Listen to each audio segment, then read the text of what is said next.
Hi Tang. Hi. Hi. So I'm just going to introduce you, Tang. Obviously you have agreed to help me to create this series of videos which are going to be coming in the following weeks. As you know, each video is going to tackle a different topic that might be found in the IELTS test. You know this test very well. We'll speak about that in a second. We're going to be doing that, and of course each video will come with a separate analysis video. The reason that we're doing this, of course, is we want to help all of those people around the world really that are struggling with their speaking test. Perhaps they are looking for better phrases, better grammar, better vocabulary to use for the different topics. And the point of these videos, of course, is that's exactly what it's going to do. It's going to benefit people in many different ways. So, yeah, we were saying before that you've just recently taken your test. I know that you were one of my best students on IELTSkills.com. Thank you. And yeah, tell us a little bit about your journey. Well, so I got an 8.5 in my speaking test, and it has been a difficult journey, studying English. I started studying English at quite a young age, back when I was in Vietnam. And I struggle a lot with my speaking because of all the grammar and the vocabulary and the phrases, and it just it didn't make sense to me at that point, and it still doesn't, but it's getting better. And so after I took my IELTS test, I got accepted into a UK university, and I'm currently studying physics right now. I'm planning to become a mining engineer. Well, but I don't know how's that gonna plan out. Yeah. All the situation, of course. We started studying online right now. I'm kind of used to it, so it doesn't really bother me. But I know a lot of people struggle with the online schooling. Yeah. Yeah, I mean, it's difficult, but when you put your mind into it, you can do it. Yeah. Yeah. Well, really, great congratulations on getting the 8.5. But thank you for helping me with this series of videos.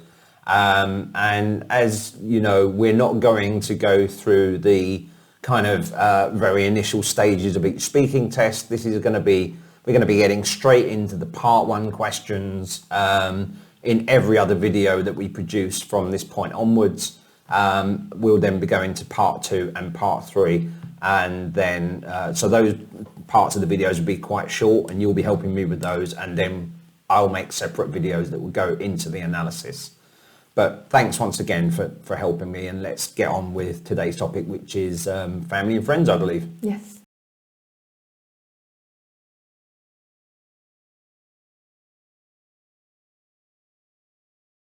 So let's talk about family and friends. Do you have many friends?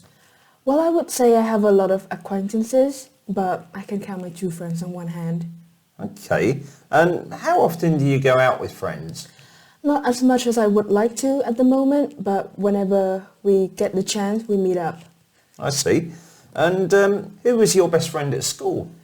I was really close to a girl back in high school, but due to circumstances, we're not able to meet up as much as we would like, but we still keep in touch. And are you friendly with your neighbours? Well, yes, because I live in a small apartment block, so we bump into each other a lot. Okay. And which is most important to you? Is it friends or family? I would say family. Well, blood is thicker than water, right? So, and my family, they have always been there for me financially and emotionally. Yeah. So they're really important to me. Okay, thanks.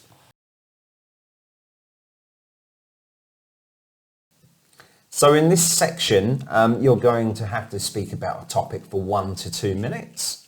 You're going to have 1 minute to plan what you want to say, and of course you can make notes if you wish to. Is there anything that you would like to ask me? No, it's fine, thank you. Great, okay. So this is your topic. Thank you. Okay, thank you. Okay, great. And you now have 1 minute to make your notes, okay? Okay.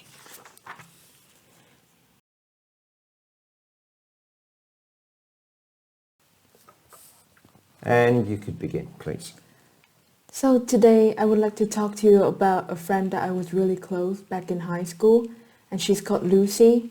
She's currently studying economics in the Netherlands, and well, we just go way back. We grew up together in the same neighborhood. Our houses were next to each other, literally. You can walk into each other's house. And our parents were friends as well. And so for as long as I can remember, she was always my best friend and she has always been there with me.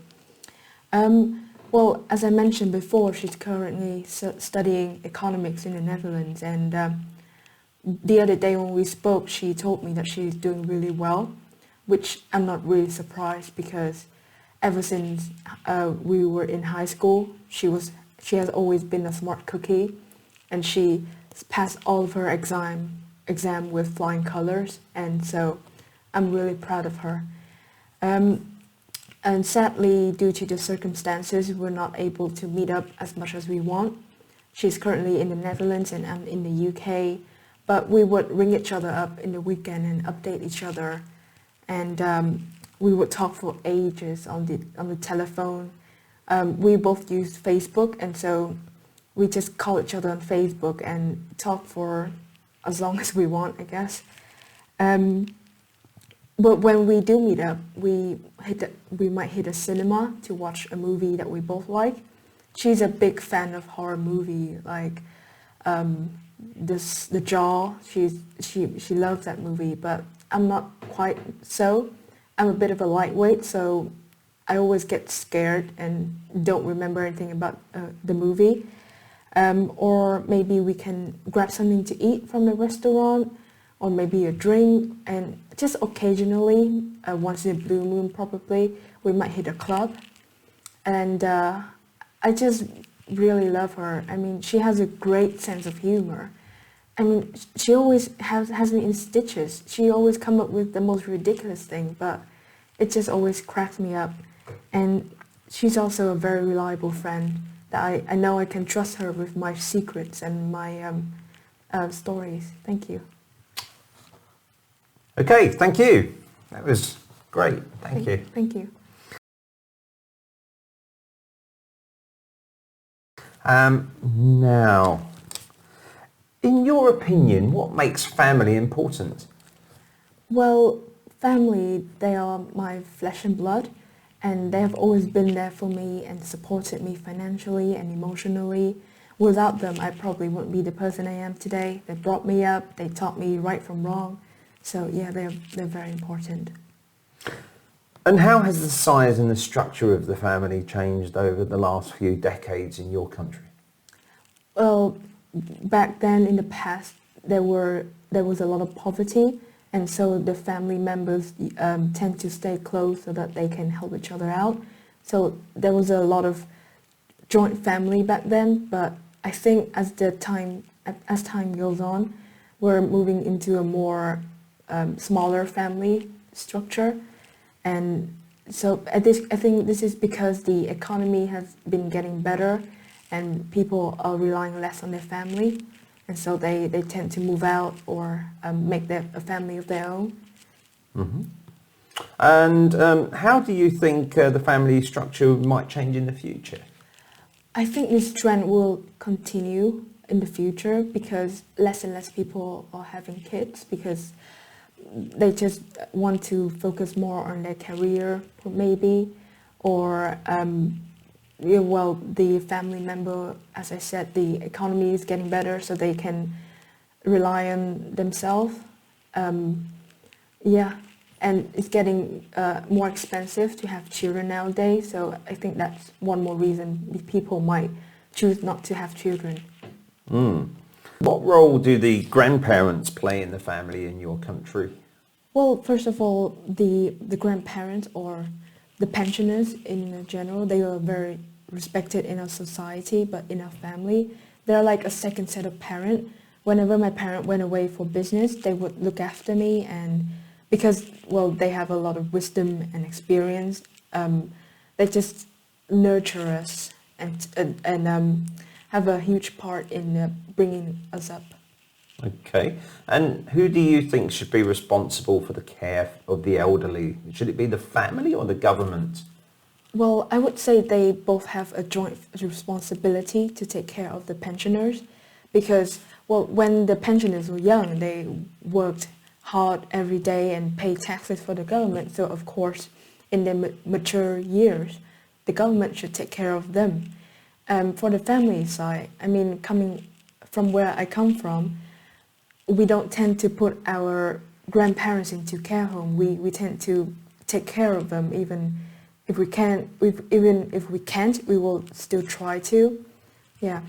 Okay. And has the number of joint families decreased in recent years? Yes, I would say so because more and more people are moving out and deciding to have a smaller family unit. This is because they choose to have less children or not having children at all. Well, first of all, I think this is because the prices are getting more expensive, and so the decision to have a baby might mean that they will have to borrow money maybe. And secondly, I think we are living in a world that's changing and people's attitudes are changing as well. I think people might end up wanting more independence and so they're not willing to share a house with their extended family member. So I think we might end up with more nuclear families and joint families in the future. Okay, thank you. Thank you.